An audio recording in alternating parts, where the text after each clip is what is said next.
memulai ibadah kita. Shalom, sobat-sobat MBC yang ada di sini, baik pun yang di rumah. Puji Tuhan, kita kembali lagi di hari Minggu ini. Kita akan menyembah Tuhan, kita akan memuji Tuhan dengan segenap hati kita. Kita mengingat seberapa besar kebaikannya dalam kehidupan kita sehari-hari.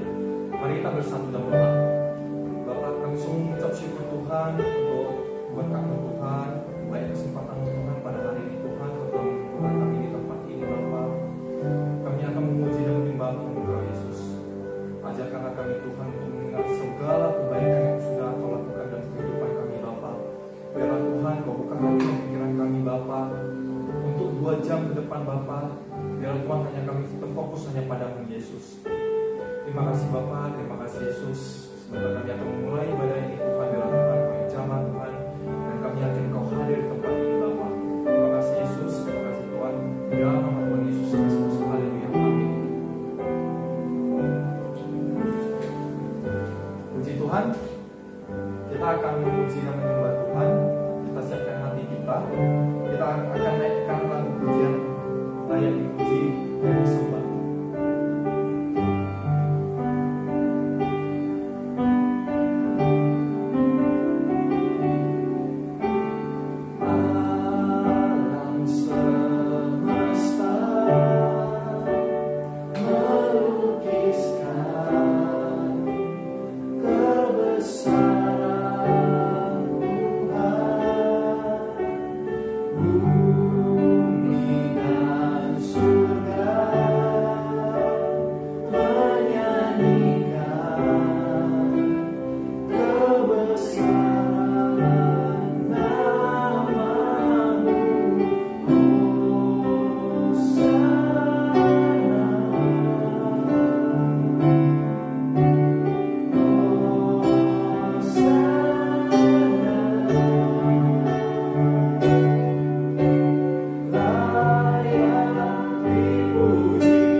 yang dalam hidup.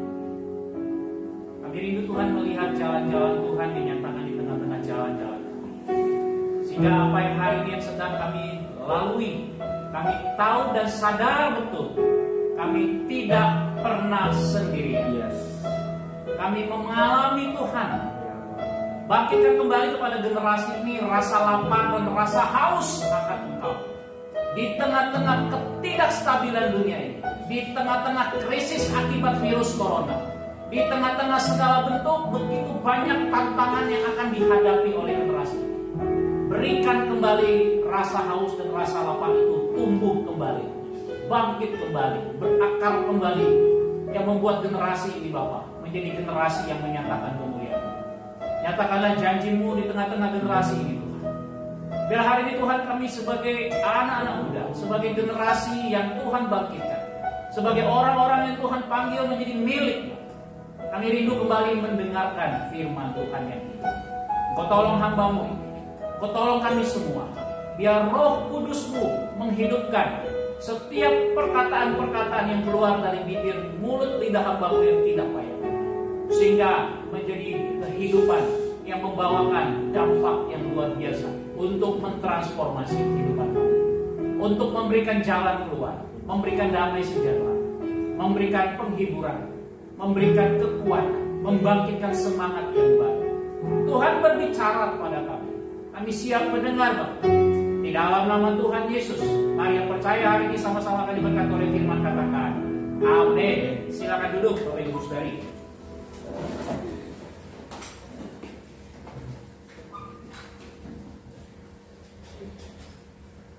Shalom Bapak Ibu Saudari yang di rumah, Shalom, yang di sini juga Shalom, boleh bilang kiri kanannya Shalom. Shalom.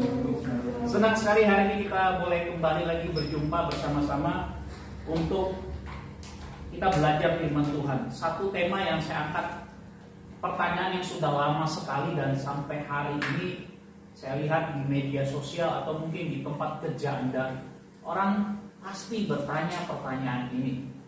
Kalau bicara tentang kegerakan Kristenan, yang saya maksud adalah kehidupan yang telah ditebus oleh Allah. Orang akan bertanya kepada kita, siapakah Yesus? Kalau saudara-saudari yang di rumah ditanya, siapakah Yesus? Apa yang saudara akan jabarkan dalam jawaban saudara? Kalau saudara ditanya, siapa Yesus? Saudara akan jawab. Yuk, cepat. Yang di rumah, yang di sini, siapakah Yesus? Juru selamat. Juru selamat. Siapakah Yesus?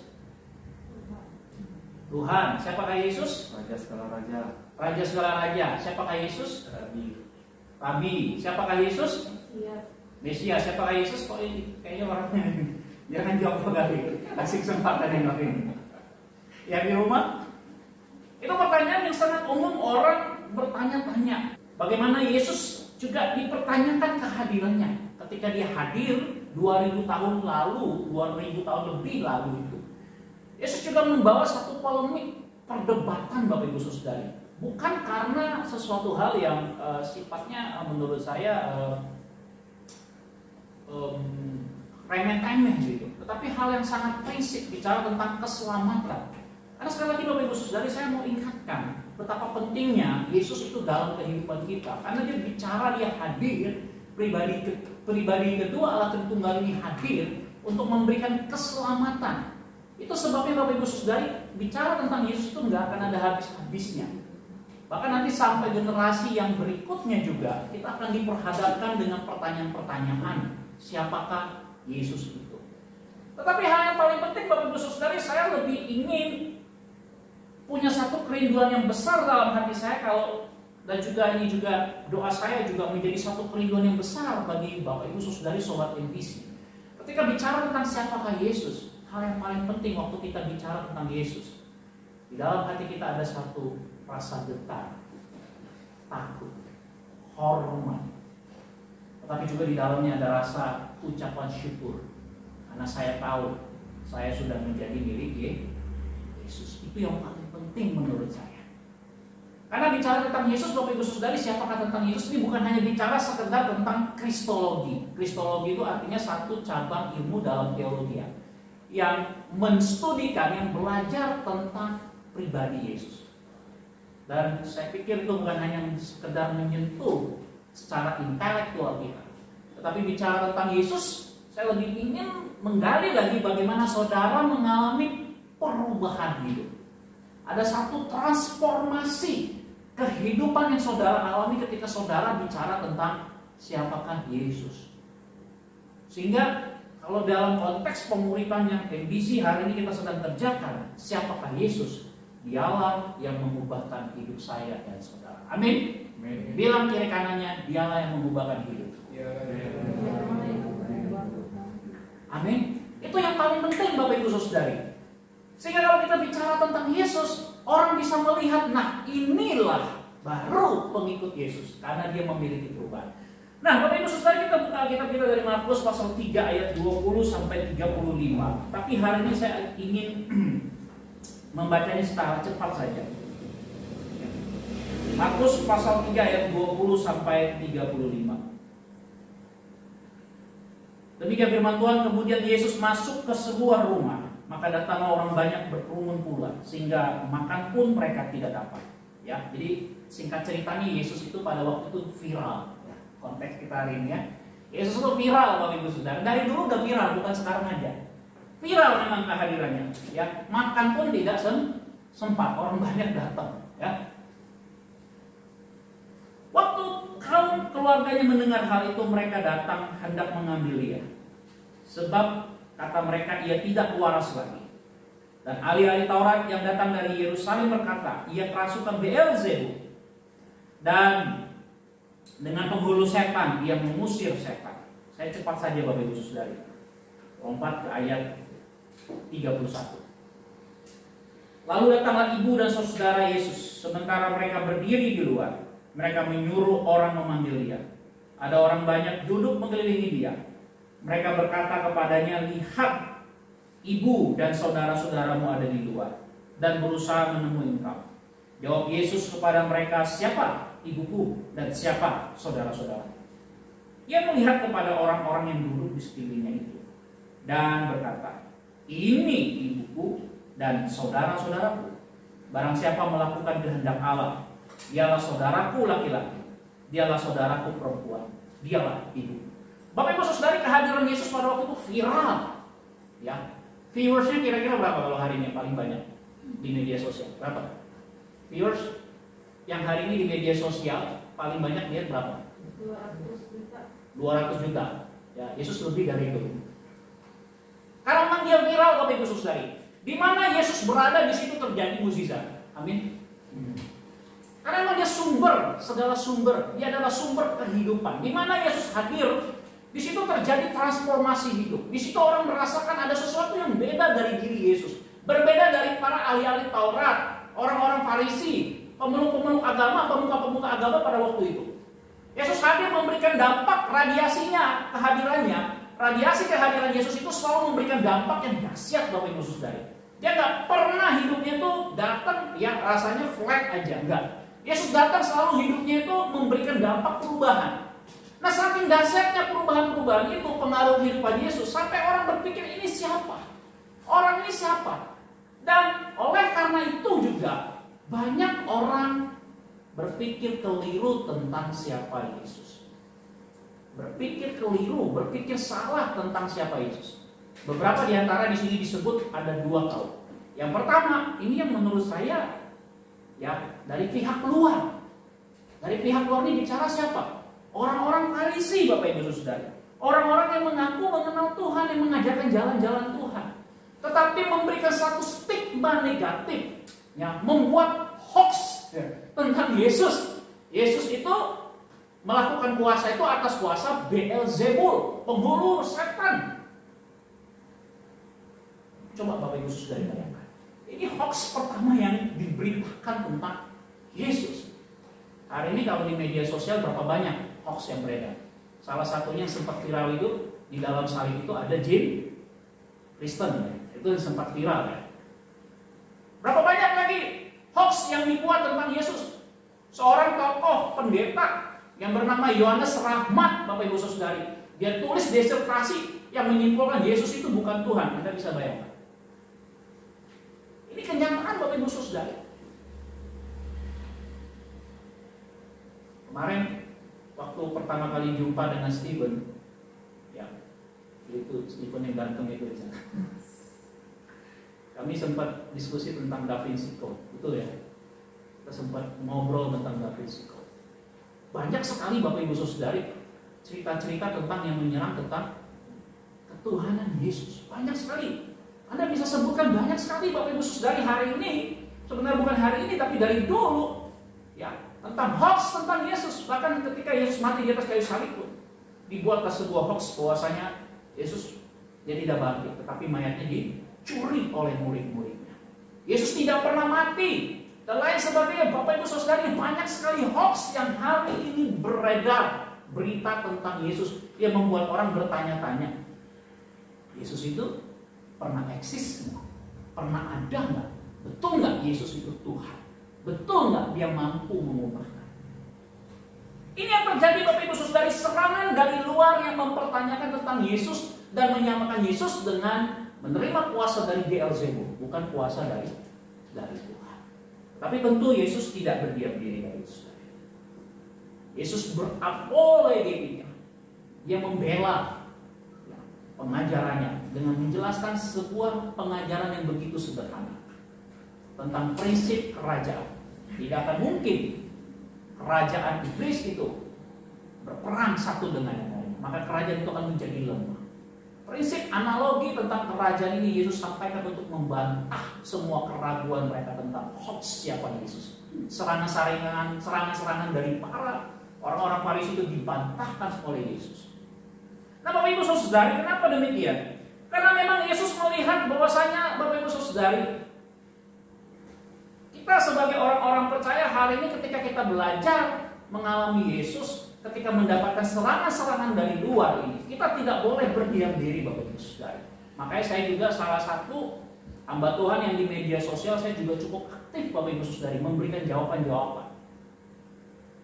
Bukan untuk membela Yesus, bukan. Tetapi membela dogma, doktrin, ajaran kekristenan yang hari ini banyak sekali diserang. Karena ini pondasi kita Bapak Ibu Saudari. Yesus ini pondasi. Tuhan tidak butuh dibela. Saya yang butuh dibela oleh Tuhan. Kita yang butuh dibela oleh Tuhan. Tetapi sebagai orang-orang yang dipanggil yang dikuduskan Allah, kita perlu mempertanggungjawabkan keimanan kekristenan kita. Kita perlu mempertanggungjawabkan. Itu sebabnya Bapak Ibu Saudari, Yesus memberikan jawab kepada mereka. Bagaimana Yesus menjelaskan siapa dirinya. Dan bagaimana Yesus melihat bahwasanya orang-orang Farisi, mereka begitu luar biasa menjadi against, menjadi musuh dari kebenaran, dari kerajaan Allah itu sendiri. Padahal mereka hadir seharusnya sebagai orang-orang yang mendukung, menjadi suksesor, menjadi pintu bagi orang seharusnya bisa mengenal siapa Yesus. Tetapi justru melalui orang-orang Farisi, orang semakin jauh dari Tuhan. Orang semakin rasa berat bertemu dengan Tuhan. Bapak Ibu Saudari, ini menjadi sebuah bold ya, yang harus kita garis bawahi dan kita tebalkan hari ini. Apakah hari ini kehadiran gereja membawa orang lebih kenal Tuhan atau lebih jauh dari Tuhan? Ini penting sekali hari ini kita jawab Bapak Ibu Saudara. Hari ini juga di tengah-tengah ibadah kita NBC, saya juga mendorong apakah hari ini betul-betul kita mengalami Tuhan yang hidup, Yesus yang hidup, yang kita percaya, kita katakan sebagai Tuhan, Juru Selamat. Apakah kita mengalaminya? Kita mengalaminya. Ini penting sekali. Ini yang pertama Bapak Ibu Saudara, serangan dari luar. Lalu yang kedua, serangan dari dalam Bapak Ibu Saudara, dari internal sendiri. Yesus juga disalah mengerti, disalah artikan oleh ibu dan keluarganya sendiri. Karena memang Bapak Ibu Saudari, mereka melihat Yesus hanya sebatas sebagai seorang anak dari tukang kayu. Itu sebabnya di situ jelas sekali dikatakan ada satu kata yang menurut saya Alkitab dengan jujur mengatakan ini orang tidak waras. Yesus ini tidak waras. Bagaimana mungkin dia melakukan hal-hal seperti itu? Bagaimana mungkin dalam pergerakannya dia menyembuhkan banyak orang? Bapak Ibu Saudari lihat, setiap kalau kita baca dalam konteks Ya, Markus pasal 3 sebelumnya, Yesus tuh menyembuhkan banyak orang loh. Dia memanggil lagi ke 12 murid. Ini sesuatu yang gak lazim. Kenapa saya katakan gak lazim Bapak Ibu Saudara? Yang lazim pada waktu itu, murid cari guru. Itu yang lazim pada waktu itu. Tapi Yesus berbeda. Yesus keliling, dia cari murid. Dia memilih, dia berinisiatif, dia cari murid-muridnya. Yang lucunya yang dipilih itu siapa? Kebanyakan orang-orang yang mungkin dianggap tidak penting Bapak Ibu Saudara. Para nelayan, orang-orang yang mungkin yang dianggap tidak punya kasta yang oke. Tapi Yesus berbeda. Itu sebabnya Yesus dianggapnya agak aneh. Tetapi Bapak Ibu Saudari, lalu Yesus menjelaskan dalam bagian ayat 31 sampai 35. Bagaimana dia menekankan prinsip sebuah relasi antara dia dengan bicara tentang konteks keluarga Allah. Yaitu bagaimana orang-orang yang dipanggil dan menghidupi firman itu di dalam kehidupannya. Sehingga dia bicara tentang keluarga Allah. Dia mau menekankan kepada mereka bahwasanya bicara tentang keluarga Allah adalah orang-orang yang mengalami baptisan air dan baptisan roh. Jadi selamat. Yang mengalami pembaharuan hidup. Nah Bapak Ibu Saudari, dua tantangan ini telah dijawab oleh Yesus. Tetapi hari ini yang saya mau tekankan kepada kita ketika kita bicara tentang Yesus adalah bagaimana saudara dan saya mengalami karya Yesus itu yang hidup, yang menghidupkan dari dalam, sehingga ada satu perubahan, ada satu dampak, ada sebuah transformasi. Bapak Ibu Saudari, itu sebabnya kita dorong untuk setiap kita itu bersaksi. Kita mau cerita tentang bagaimana kehidupan Yesus yang sudah mengubahkan hidup saya. Kita mau cerita tentang bagaimana kehidupan Yesus yang memberikan dampak yang sangat besar di dalam karakter hidup saya. Bahkan menurut saya Bapak Ibu Saudari, sampai karaktermu yang mungkin yang paling kecil, yang mungkin harus dibereskan melalui kehadiran Yesus, itu pun harus dibereskan melalui kehadiran Yesus. Suatu hari Bapak Ibu Saudari, saya dulu waktu masih SMA, saya senang lari. Siapa yang senang lari ini? Bukan lari dari masalah. Olahraga lari. Kalau lari dari masalah saya nggak senang. Apalagi lari dari mantan. Siapa yang senang lari? Nanti kita cari waktu lari ya. Jogging. Saya dulu senang lari Bapak Ibu Saudara. Makanya badannya dulu agak langsing. Sekarang nggak langsung. Udah mengembang ke kanan dan ke kiri. Patokan tendang. Saya senang lari Bapak Ibu Saudara. Jadi kalau dulu saya lari, dulu kan ada lari jarak jauh. Jadi kalau kita lari jarak pendek, jarak menengah, jarak jauh, itu ada tekniknya. Jadi nggak sembarang lari. Ya, ada tekniknya. Jadi dulu saya suka lari ya. Dulu saya kalau lari itu di Senayan. Di sebelah Convention Hall itu ada satu blok, sekarang Gelora Bung Karno ya. Itu ada satu tempat lari ya, di situ lapangan atletik semua ya, cukup lengkap. Jadi di lapangan tanah yang kering itu saya lari. Ya waktu itu lari jarak jauh, saya pelan lari. Ada satu atlet ya dari tim basket ya. Itu dia udah duluan, saya bisa sulit. Karena dia salah.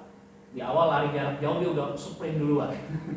Jadi tahu ya udah duluan capek. Jadi saya pelan-pelan menyusul, akhirnya dia bisa balap dia. Puji Tuhan juara 1 saya. Dia pun bingung. Nggak pakai teknik.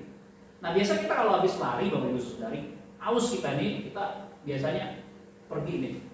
Kebetulan di pagar sebelah arah GBK itu Gelora Bung Karno arah jam 12 itu.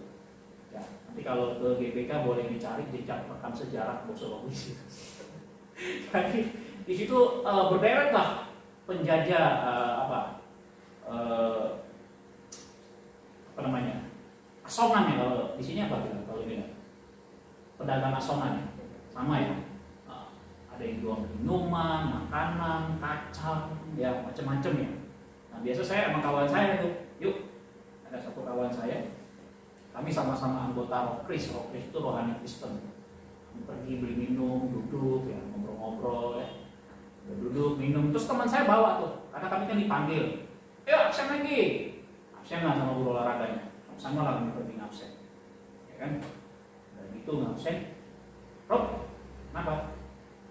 Yuk balikin botol. Dulu masih jarang, waktu zaman musuh itu masih jarang yang kotak-kotak itu, masih dalam bentuk botol. Sekarang juga masih banyak ya botol, nggak usah sebut merek katanya. Jadi kita mau balikin, ya. Itu mau balikin Bapak Ibu Saudara, balikin, bayar. Lalu abangnya bisik, deh, orang Kristen ya. Hah? Maksud abang apa? Orang Kristen. Saya sama teman saya berpikir nih, maksudnya apa nih? Jangan-jangan mau diapain kita nih? Gitu.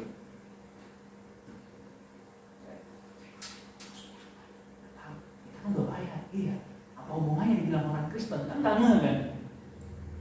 Bingung juga ditanya, orang Kristen ya. Udah, kita jawab iya aja. Karena bingung gitu, apa hubungannya? Balikin botol, bayar, ditanya orang Kristen ya. Terus saya bilang sama abang itu, iya bang, kami orang Kristen, kami ikut Tuhan Yesus. Oke. Saya tanya, teman saya tanya, bang kenapa sih bang tanya bang? Iya, dia bilang, biasanya yang balik botolnya dan yang bayar itu orang Kristen. Bangga? Bangga. Senang juga. Nah Bapak Ibu Saudari, ini yang paling penting ketika kita bicara tentang kehidupan Yesus. Orang bisa melihat nilai-nilai Kristus yang sejati itu hidup dalam kehidupan saya dan dalam kehidupan. Sehingga orang bisa mengatakan Anda orang Kristen, Anda pengikut Yesus. Nah Bapak Ibu Saudari, pengikut Yesus, siapakah Yesus? Itu seharusnya tertampak secara jelas, tergambar jelas di dalam kehidupan saudara dan saya. Tergores jelas, lukisan-lukisan kehidupan Yesus itu tergores jelas, nampak di dalam muka-muka saudara. Coba lihat di kanan. Ada Yesus kan di sini? Ke belakang juga ya, yang di depan. Ada Yesus yang di rumah. Sehingga saudara sebagai pengikut Yesus, saudara betul-betul menjalankan nilai-nilai kerajaan. Karena Yesus hadir selalu membawa pesan, message yang sangat kuat, yang membawa nilai-nilai kerajaan Allah di tengah-tengah dunia. Sehingga ada karakter yang berubah, ada sesuatu yang berubah. Ini pesan yang sangat kuat Bapak Ibu Saudari hari ini yang mau kita, yang saya ingin sampaikan kembali ketika saudara menerima Yesus sebagai Tuhan dan Juru Selamat. Waktu saudara marah, Yesus juga pernah marah nggak? Dalam Alkitab ada dicatat Yesus pernah marah, tapi dia tidak berbuat dosa. Nah waktu saudara marah, sebagai seorang yang sudah mengalami Yesus, gimana kalau orang sudah mengalami Yesus dia marah? Ini saya praktis saja. Gimana kira-kira? Orang di dalam dirinya ada Yesus, lalu dia marah nih, ya kan? Memang dia kadang-kadang perlu marah. Gimana kalau orang yang sudah di dalam Yesus dia marah? Gimana? Kasih contoh. Gimana? Hah? Ini harus kita pikirkan. Jangan-jangan Anda marah lalu menjadi berbuat dosa. Malah sebenarnya waktu kita di dalam Kristus, kita marah, kita tidak berbuat dosa. Bagaimana caranya? Tentu Bapak Ibu Saudari, Roh Kudus akan menolong kita untuk menjaga mulut kita, mengeluarkan kata-kata yang sia-sia. Karena biasanya kalau orang yang berada di luar Kristus, dia marah Bapak Ibu Saudara. Bisa lost control. Bisa sangat kemarahannya itu menjadi sesuatu yang merusak. Keluarlah kata-kata makian. Ya. Kebun binatang Medan pindah ke Jalan Mantri. Jangan sampai. Ya, pindah ke rumah tangga kita. Jangan sampai. Bapak Ibu Saudara, ini hal-hal yang praktis. Ketika Anda berbisnis, bagaimana cara Anda berbisnis sebagai orang-orang yang dipanggil oleh Tuhan? Tentu Anda menerapkan nilai-nilai kerajaan Allah. Tetap untung, tetapi juga tidak membuat satu keuntungan yang merugikan orang lain. Bapak Ibu Saudara, saya pikir banyak sekali hal-hal yang praktis yang hari ini orang di sekitar kita dan sesama kita juga harus menunjukkan tentang siapakah Yesus dalam hidupmu. Itu jauh lebih penting, bersifat sangat personal, sangat pribadi, bicara tentang Yesus dalam hidupmu. Hari ini Bapak Ibu Saudari, saya melayani di tengah-tengah generasi muda ini. Saya ada satu semangat dorongan untuk kembali mengingatkan identitas kita sebagai seorang pengikut Yesus. Termasuk ketika engkau sebagai seorang muda-mudi engkau berpacaran. Bagaimana cara pemuda-pemudi berpacaran di dalam Tuhan?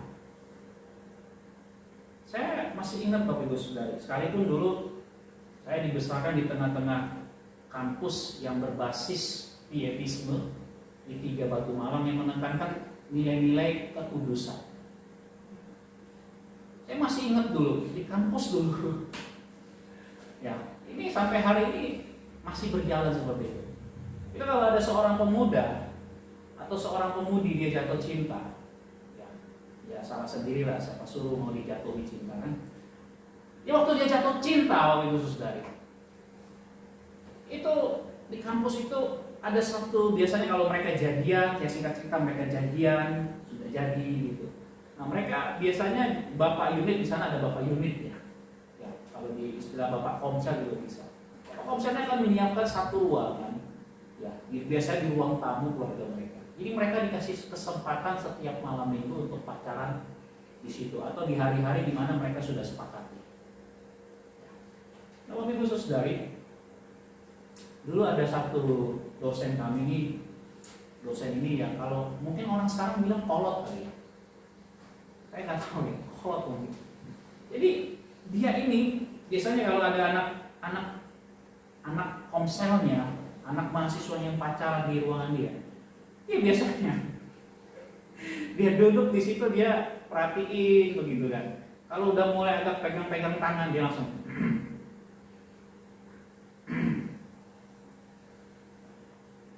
kelihatannya agak kolot ya. Tapi Bapak Ibu Saudari, setelah saya pikir-pikir Bapak Ibu Saudari, saya pikir ini bukan bicara tentang sebuah kekolotan ya, tetapi ada sebuah prinsip yang dijaga tentang kekudusan di dalam sebuah hubungan. Dan ini yang menurut saya hari ini mungkin kalau kita bicara tentang menjaga kekudusan di sebuah hubungan, dalam satu hubungan berpacaran, saya rasa ini menjadi satu berita yang mungkin kita bisa telusuri hari ini di tengah-tengah generasi ini, bagaimana gaya berpacaran generasi muda Kristen hari ini. Apakah berbeda dengan gaya berpacaran generasi muda orang-orang yang belum percaya kepada Yesus? Saya ingat dulu Bapak Ibu Saudari ya, itu kehidupan orang-orang yang minta maaf ya, yang kadang-kadang di luar Tuhan tidak mengalami itu begitu bebas sekali, begitu rusak sekali. Bukan baru hari ini ya, dari dulu sebenarnya Bapak Ibu Saudara. Cuman kan hari ini begitu kelihatan karena media mengekspos ya. Hari ini kan semua serba terekspos ya. Kalau dulu saya ingat ya, kalau ada orang biasanya ketangkap selingkuh tuh agak, kalau sekarang kan terekspos ya. Ya entah istilah pebinor, tahu ya, perebut bini orang, pelakor, perebut apa pelakor? Oh tahu ya. Itu terekspos di media sosial ya. Bapak Ibu Saudari, ini satu kondisi yang menggambarkan menurut saya identitas kekristenan itu tidak harus seperti itu. Makanya saya lihat Bapak Ibu Saudara, ketika bicara tentang Yesus yang hidup dalam kehidupan saya dan kehidupan saudara, maka ada satu pola yang harus sama seperti sebuah pengakuan di lidahmu dan percaya dalam hatimu. Ketika saya dan saudara bicara Yesus yang hidup, siapakah Yesus? Maka ada sebuah pola yang sama. Ketika bicara tentang mengikut Yesus, saya dan saudara berada dalam posisi menjadikan Yesus sebagai sentral dalam kehidupan kita, pusat dalam kehidupan kita. Saudara, hari ini saya mau bicara tentang satu pesan yang penting sekali tentang menjadikan Yesus sebagai pusat dalam kehidupan kita. Ini bicara tentang pilihan-pilihan gaya hidupmu, cara engkau merespon sesuatu, karaktermu. Kita menjadikan Yesus sebagai pusat dalam kehidupan kita. Kita sedang memikirkan ketika saya mau melakukan sesuatu, bagaimana Yesus yang dimuliakan. Sehingga orang bisa berbisik kepada saudara, saudara Kristen? Orang bertanya kepada saudara, saudara Kristen? Pantas saudara Kristen. Karena memang saya bisa melihat kehidupan Yesus dalam kehidupan. Katakan kepada diri kamu, saya bisa melihat Yesus dalam hidup. Saudara, hari ini dalam bagian yang mana engkau belum menjadikan Yesus sebagai Tuhan? Pilihan-pilihan yang bagaimana yang saudara belum putuskan sehingga melibatkan Tuhan. Bapak Ibu Saudari, berbicara tentang Kristosentris, menjadikan Yesus sebagai sentral dalam kehidupan kita. Maka dalam banyak pilihan, dalam banyak keputusan-keputusan dalam hidup ini, libatkan Yesus dalam hidup. Saya selalu menekankan kepada anak-anak pemurid kami, keputusan apapun libatkan Yesus. Dalam pemilihan kerjaan, karirmu, dalam pemilihan pasangan jodohmu, dalam pemilihan apapun juga, bahkan saya rasa juga selera, libatkan Yesus. Bapak Ibu Saudari, hal yang sangat sederhana, hal yang sangat praktis, ini bisa kita lakukan. Sehingga ketika kita bicara siapakah Yesus, maka di dalam hatimu ada sebuah kesaksian yang kuat. Yes, memang Dia adalah Tuhan yang mengubahkan kehidupan. Amin. Dia adalah Tuhan yang mengubahkan kehidupan. Dia adalah Tuhan yang menolong kehidupan. Dia adalah Tuhan yang memang aku alami secara hidup. Dia adalah Tuhan yang mendampingi kehidupan. Dia adalah Tuhan yang menjadi juru selamat dalam hidupku hari ini dan sampai ke depan, di mana aku berjumpa muka dengan muka dengan Dia. Fanny Crosby, seorang penulis sebuah lagu himne Kristen yang sangat terkenal, Bapak Ibu Saudara. Dia seorang wanita yang buta. Dia ditanya, apakah Anda tidak menyesal mengalami kebutaan? Fanny Crosby merespon jawabannya dengan mengatakan demikian. Saya tidak menyesal, saya bersyukur. Karena ketika nanti aku bertemu dengan Sang Juru Selamat, orang yang pertama kali yang akan kulihat adalah wajah kemuliaan Yesus.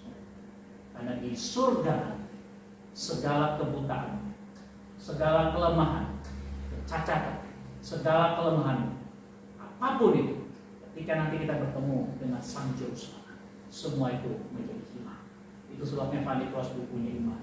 Orang yang pertama kali akan kulihat adalah Sang Juru Selamat. Mari kita berdoa. Bapak Ibu Saudari, hari ini saya mau bertanya kepada Anda semua. Apakah saudara sudah menerima Yesus sebagai Tuhan dan Juru Selamat? Ini pertanyaan yang penting. Maksud, bagaimana cara saya menerima Yesus sebagai Tuhan Juru Selamat? Sederhana aja Bapak Ibu Saudara. Saudara-saudara, sobat muda, sobat NBC yang di rumah, kalau kau sudah menerima Yesus sebagai Tuhan Juru Selamat, naikkan syukur. Tapi kalau engkau belum yakin, maka kau sudah menerima Yesus ya sebagai Tuhan Juru Selamat. Kau bisa berdoa seperti ini. Ikuti saya berdoa sederhana. Tuhan Yesus.